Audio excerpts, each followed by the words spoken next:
It's the Final Word Daily. Adam Collins, Jeff Lemon, Perth Day 4, the final day at Perth, Australia, Pakistan. We're here for CBUS Super, cbussuper.com.au. Jeff, tell us about the final exchanges here at Perth Stadium in 30 seconds. Australia resumed looking to pile up declaration runs. Steve Smith and Travis Head out relatively early, but Khawaja and Marsh took them through to 233 for 5 when they declared Khawaja out for 90. Marsh made 63, I'm going to say. That was a lead of 450 for Australia, and Pakistan absolutely went to pieces. They'd had enough. They wanted to go home. They wanted to be done with it after 4 days, and you could understand that. They were pumped, they were rolled, they were rissoled. Starc, Cummins, Hazlewood, and then Lyon got his 500th late in the piece. There was a run out in there, all out for 89, with a fair bit to go in the fourth session. They lost by 360 runs. Fourth day, afternoon. Final session. We could have had a fourth session because we might have gone for 3 hours. Anyway, 360 runs a deficit. Yeah, they won by 360, bowled out in 30.2 overs for 89. Yeah, they were sailing on the sloop John B.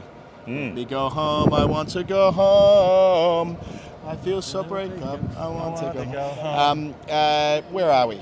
Well, I mean, I think that Pakistan, for much of this test match, did well at different points.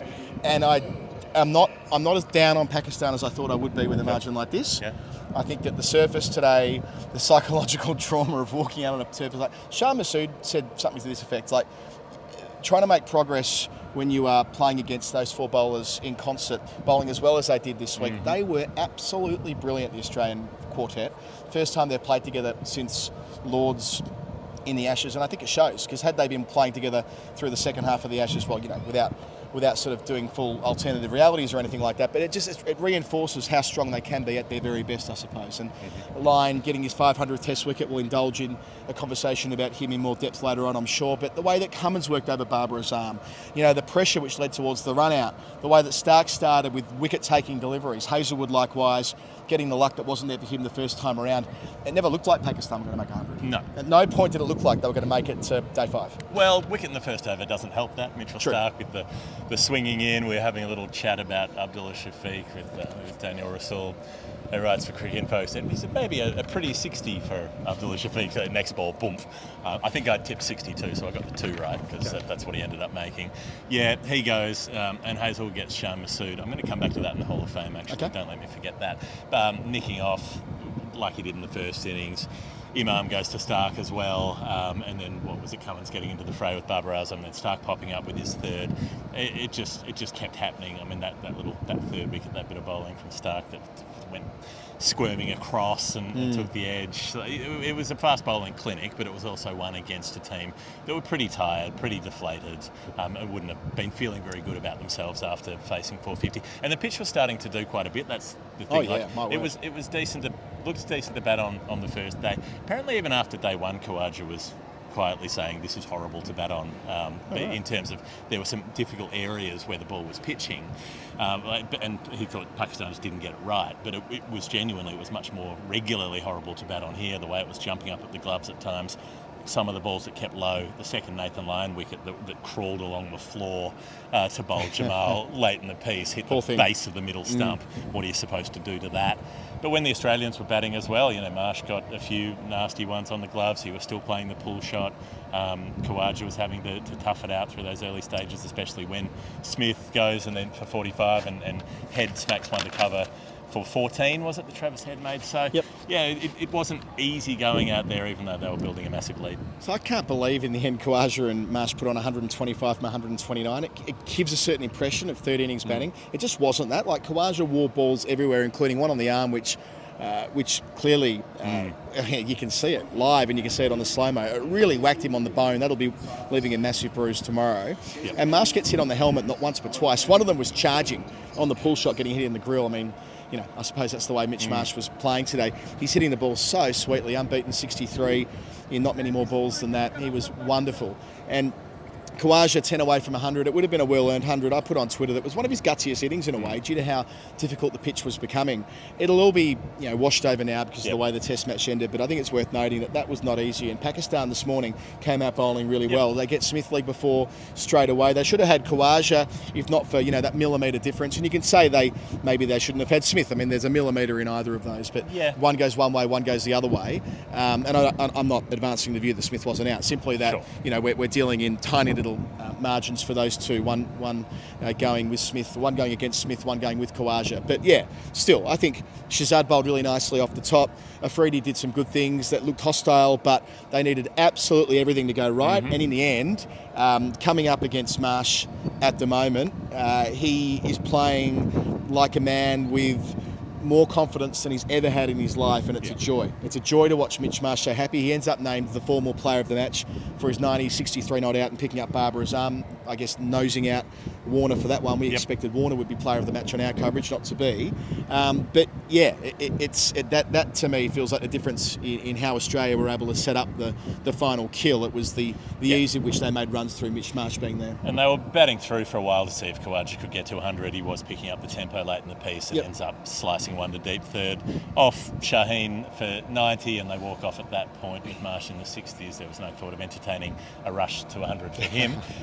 Well, I think it was because they didn't want to subject Alex Carey and the bowlers' fingers to the pitch. Yeah, I mean, Carey, the keeper, and all the bowlers, all it takes is one to rear up off a length and break a finger, and that changes their summer. Yeah, no point doing it. I think if Khawaja had got there and Marsh had been on, say, 75, they might have stayed out there a bit longer, just to let them have a go at it, which seemed reasonable enough with the time in hand in the game. Khawaja goes for 90. The Steve Smith one, this could be Hall of Fame-ish, I suppose, but let's come back to that. I particularly enjoy just how mad everybody gets about ball tracking and about the marginal elements involved when it says, oh, that might be clipping the outside of the stump.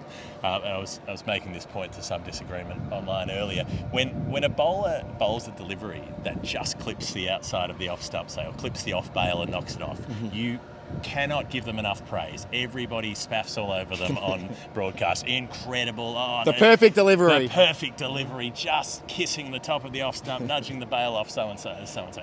You do that with an LBW dismissal, and it's, how can you give that out? That's outrageous. Oh, it was far too marginal. You shouldn't have. Okay, now I understand that an LBW is a thing that hasn't happened yet. We all know that. When you play cricket, you understand that. It's one of the weird things. There aren't many sports where you gauge something based on what would have happened, not what did happen. But we do have that in cricket. That's been around for about 150 years. I think people might have had time to get used to the concept. And the ball tracking is very accurate, and we've all agreed, all of the countries that play international cricket have agreed we're going to use the ball tracking to decide whether the ball is hitting the stumps or not. And yep, there's umpires call in there to confuse things.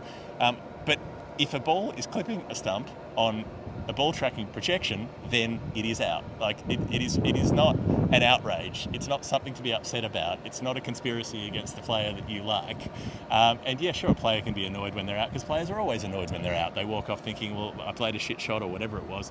But if you miss the ball cutting back into you and it hits you on the pad and you're given, and I thought that looked good live. I thought that Smith decision, I thought, people are saying it's hit him above the knee roll. It's not like he was on his toes hopping up. He was leaning forward. The front pad was angled forward, so it was shorter than it might otherwise be. Well, Smith wasn't signalling too high. He said it was missing leg stump. Yes, and it smashed him in line with the stumps. And just live, I thought, out.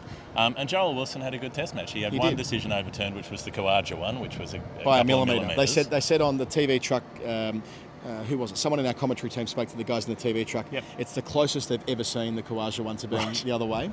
Just on this, it's appropriate that it's in the context of Nathan Lyon's 500th, I reckon, because spinners, and Graham Swan talks freely about this, spinners have been the beneficiary of ball tracking and entirely changing the frame in which we consider leg before wicket for them. Yep. Used to be, get on the front foot, there'd be benefit of the doubt, would be given far more often than what should have been, as we've now learnt. The opposite is actually true for fast bowlers, because I reckon anyway, live, we were putting our finger up and umpires on the field putting their finger up far more often for balls that we now know are going over the top. So whilst it's become easier for a spinner to get a wicket because of DRS, at the same time it's been marginally harder for seamers to get wickets because of that idea that balls do, as projection shows, go over the bails with more regularity. So that one with Smith today, like it is with the one with Khawaja, they were being given out 20 years ago, I think 9 times out of 10. Right. I think it's very, very rare. Same with ones that are on impact, which are marginal. I think they were going the way of the bowler far more often than they are now. So,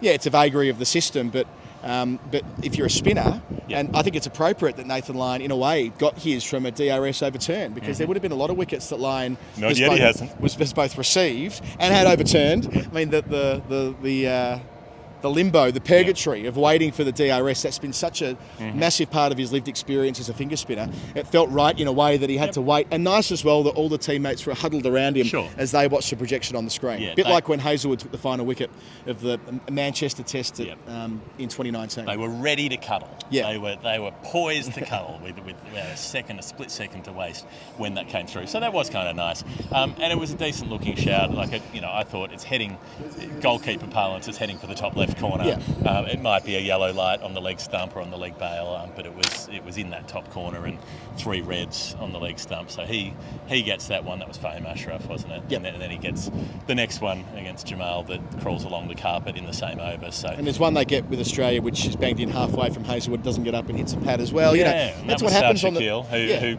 crossed 22 again. I did note that. I think we should. Well, I was going to put it in the Hall of Fame, but we're here now. Sure. He finishes with 24. So still in 15, 16, whatever 15 it is. innings, yeah. 15 Test innings. He's yet to miss getting to 22, and I was very happy when he survived the shot on 9. Yeah. And we've got to get to double figures. Keep doing it. But the Hazlewood keep breaking one records. The Hazlewood one kept low. It was difficult to bat, and it showed the value of first innings runs here. I know there were people who would have been disparaging about Warner's 100, saying, "Oh well, it's only Pakistan, it's a flatty, it's Perth, blah blah blah," all the excuses you can roll out. That massive first innings total is why Australia win this game, because it would have got much harder as the game went on. Wouldn't want to chase. I mean, Pakistan showed it, but you wouldn't want to be chasing 150 on tomorrow's pitch. It's hot again today. 33, 34.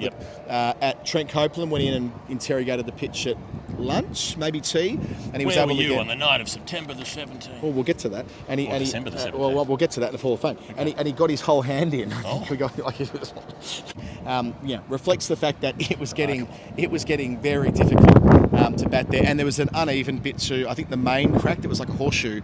The ground was at different levels at that end. It was like the San Andreas Fault or something like that. So, or at least Perth's equivalent thereof.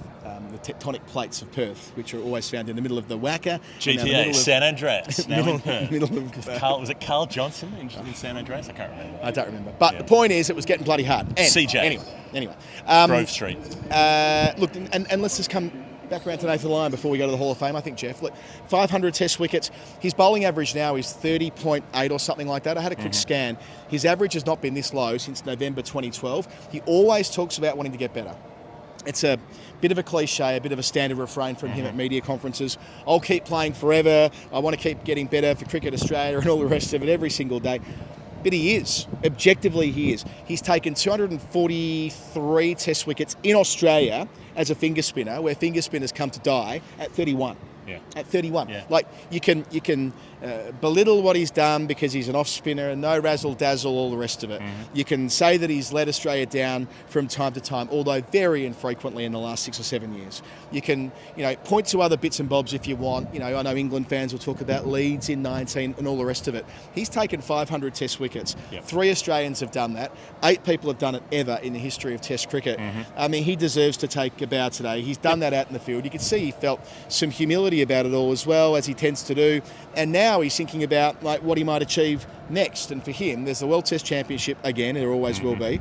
India away, England away. I can easily see a world where he's playing in that sesquicentenary test in 2027. Yeah. He'll be 40 odd then. But have you seen any evidence of decline? He is getting better. 4 years, 50 wickets a year, goes past 708. That's all I'm saying. So we said this on the podcast. When he retires on 710 wickets with an average of 28, it will all have been worthwhile. We said this for those who have listened to Jeff and I all the way back to 2015. We did conceive of a scenario when it was on about 150 160 maybe. wickets. I think he'd just gone past Trumbull maybe. Yeah, so he passed Trumbull. 160. He passed Trumbull in the West Indies, I think, from memory, and we were maybe 30 wickets, about that 141, 30 wickets on or thereabouts. We charted the course to 709 for. Yeah, maybe it was 800. I think we had him catching early. Oh, okay, well, why not? Let's live a little.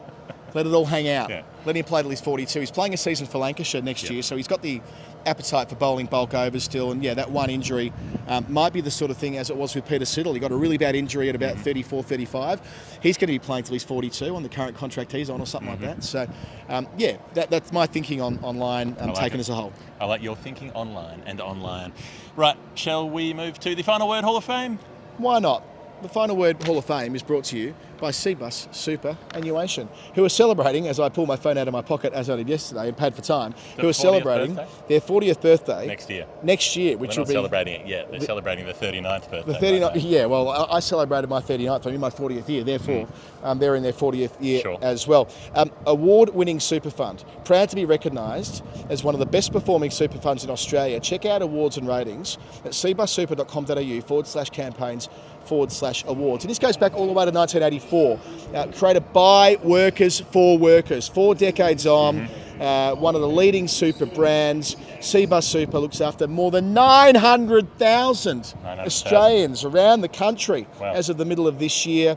85 billion funds under management. $85 billion. Huge money we're talking about here. An industry fund, and using that money to build Australia, keeping fees low for members, by members. You know the story. Get your super sorted out. Someone said to me last night after we recorded the podcast, I've been hearing you talk about CBUS Super. I better get my super sorted out. I'm going to give them a call. Tell them we sent you. Past performance, no reliable indicator of future performance.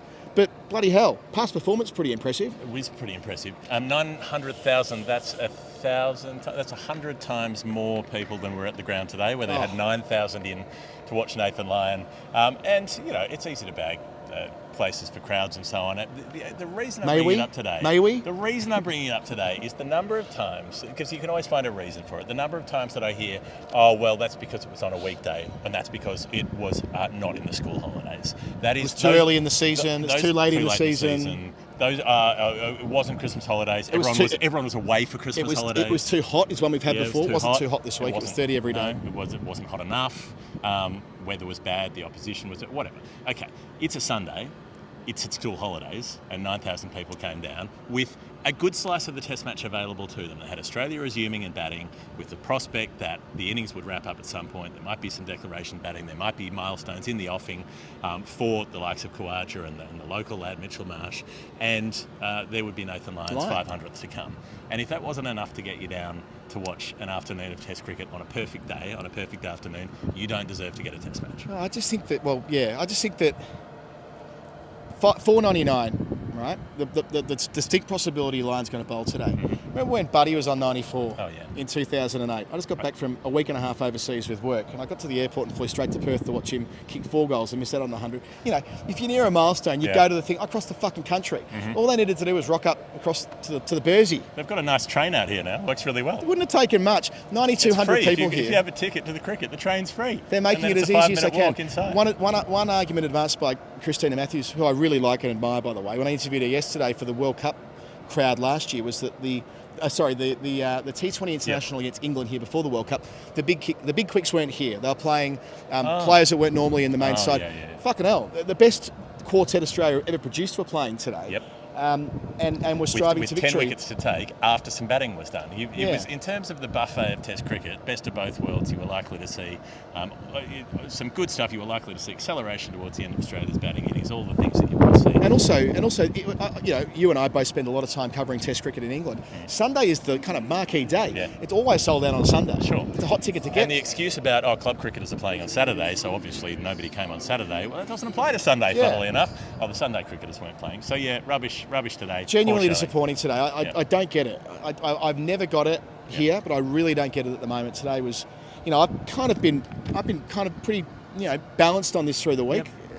Even yesterday, I was willing to say, you know, the Damien Oliver thing, which was definitely a thing. It was definitely a thing yesterday. I'm not disputing that. It's clearly a thing. Most people who don't go to cricket are thinking about Damien Oliver. I think yesterday was a significant sporting event, right? I don't dispute that. I also think that yesterday we had club cricket playing when otherwise they might have been here. I don't discount that for a few thousand people. Today, as you say, none of those factors, and they didn't rock up anyway. Other Hall of Fame bits and bobs. It's the 17th of December, Jeff. It should be a public holiday. It should be a public holiday. What is today? I didn't even know. It should be a public holiday. A national holiday. With a ceremony in Noosa. Yes. Obviously, some sort of get-together, you know, some sort of, I don't know, like Columbus Day situation where you have maybe a parade through the central town of Noosa, maybe a reenactment. Somebody pulls a calf, they hobble down the streets at Noosa yelling at their mate. Should be on our money. Should be on our money. Should be at least on the 50-cent coin. If we've got the Gravy Day thing, and I don't mind that, you know, love how Australia gets behind that. It's a nice thing. It's just a nice thing, right?